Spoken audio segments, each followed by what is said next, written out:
इससे पहले हम इनकी जब मिग के हवाले से बात भी करते हैं तो इसको भी फ्लाइंग कॉफिन कहते हैं। और अभी ये जो वैसे मनाजिर थे ये बड़े डिस्टर्बिंग थे। आप ये क्वालिटी देख सकते हैं और ये उसी हेलीकॉप्टर जी उसी हेलीकॉप्टर के मनाजिर हैं जो कि आप देख रहे हैं। और मैं देखती हूँ कि ये सूरत हाल है, ये इनके पास चीज़ें मौजूद हैं, ये इनके पास जेट्स मौजूद है, ये इनके पास हेलीकॉप्टर मौजूद हैं और इन पे ये इतनी बढ़ के तो ये बड़ी एक नाकामी जाहिर करता है। अच्छा 2015 में बिपिन रावत साहब एक हादसे में बाल बचे थे, उस वक्त भी हेलीकॉप्टर एक इसी तरीके से क्रैश हुआ था। उसके बाद जनाब आप देखिए कि ये आर्मी चीफ रहे हैं भारत के। आर्मी चीफ रहने के बाद इनके लिए एक स्पेशल ओहदा तख्लीक किया गया था जिसका नाम था चीफ ऑफ डिफेंस स्टाफ। अच्छा ये भी 4 स्टार जनरल का ही ओहदा है, यानी कि ये और तमाम तीनों सर्विसेज चीफ एक ही ओहदे के थे, 4 स्टार जनरल्स थे। और वो जो जनरल थे इनको रिपोर्ट नहीं करते थे बल्कि मिनिस्टर ऑफ डिफेंस को रिपोर्ट करते थे और ये उन फौजी सरबराहान से सलाह मशवरे करते थे और अपने वो चीज़ें उनको अपने उन जो मशवरे उनको दिया करते थे कि किस तरीके से आप बेटरमेंट कर सकते हैं। वो उनके एलियस में मौजूद नहीं थे, इसमें बाकी पैसेंजर्स में मौजूद थे। और बेसिकली दिल्ली से ये तमिलनाडु 1947 से लेके 2021 तक इंडियन आर्मी में कोई ऑफिसर, कोई 4 स्टार जनरल इतना पावरफुल नहीं था इख्तियारात के हवाले से जितने ये पावरफुल थे। इंडियन फौज के चीफ ऑफ डिफेंस स्टाफ का ये ओहदा 4 स्टार जनरल का है। ये तीनों अफवाज के सरबराहान के बराबर हैं। इन्हें भारतीय वजीर आजम नरेंद्र मोदी के बड़ा करीब समझा जाता है। जनरल बिपिन रावत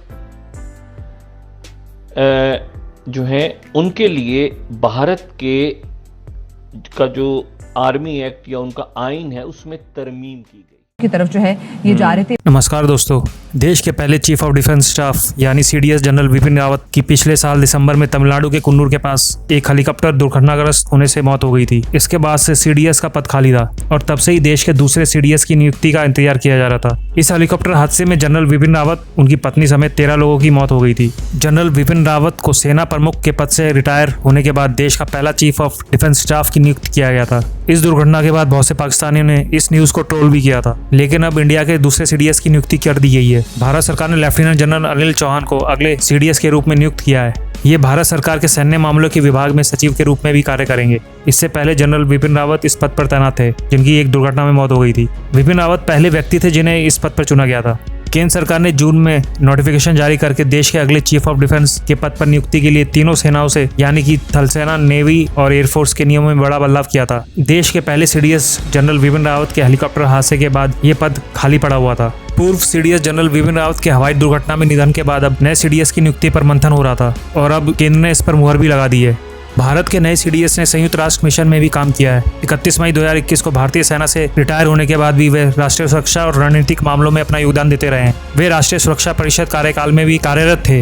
इतना ही नहीं, उनका राष्ट्रीय सुरक्षा सलाहकार अजीत डोभाल से भी बहुत अच्छे संबंध है। नए सीडीएस चौहान जनरल बिपिन रावत की तरह ही 11वीं गोरखा राइफल से संबंध रखते हैं। इसके साथ ही ये भी उत्तराखंड के रहने वाले हैं। सब बालाकोट एयर स्ट्राइक तो जानते ही होंगे। भारत पाकिस्तान पर सीमा तनाव बढ़ने के बाद बालाकोट एयर स्ट्राइक की योजना बनाने में भी वे शामिल थे।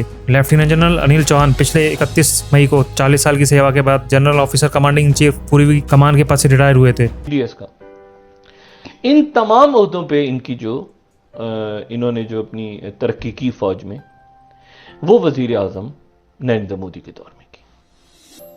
ठीक। और 1947 से लेके 2021 तक इंडियन आर्मी में कोई ऑफिसर, कोई 4 स्टार जनरल इतना पावरफुल नहीं था इख्तियारात के हवाले से जितने ये पावरफुल थे।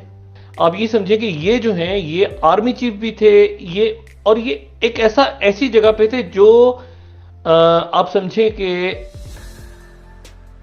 यानी मैंने आपसे कहा ना कि ये एक शख्स थे जो कि तमाम तर जो फौज, न्यूक्लियर,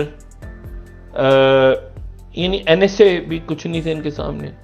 ये वन सिंगल मैन जो कि मोदी को उस वक्त से लेके अब तक वज़ीर आज़म मोदी को 2016 या उससे पहले से यानी उनकी ये पिक थे।